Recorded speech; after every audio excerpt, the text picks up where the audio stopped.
Çocuk gittim ben keravara.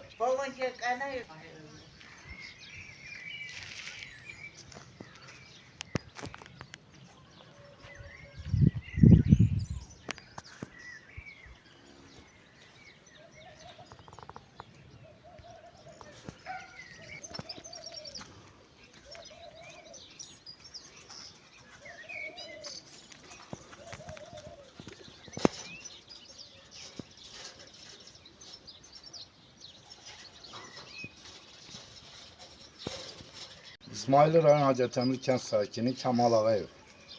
Probleminiz nəylə bağlıdır? Problemimiz de budur diye ışık direğim çürüyüp gidip bir küley olsa uçulup dağılacak.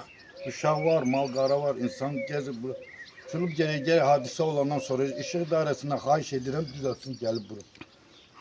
Bununla bağlı kiməsə müraciət eləmisiniz? Eləmişik bir dəfə ışık idarəsinə elə neydi şifahi.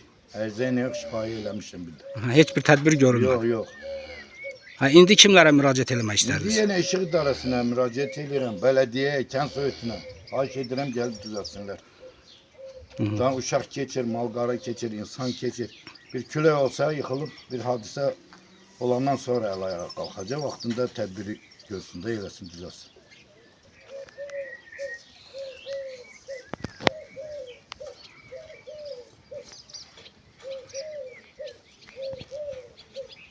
Ben Ağayeva Tamilə Həbullah qızı.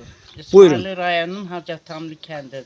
Buyurun. Ağayev Ayazın şəhid bacısı kimi xahiş eləyirəm, tələb eləyirəm bu işıq dirəyini düzəltsinlər. Bir hadisə olandan sonra gəlməyin xeyri yoxdur.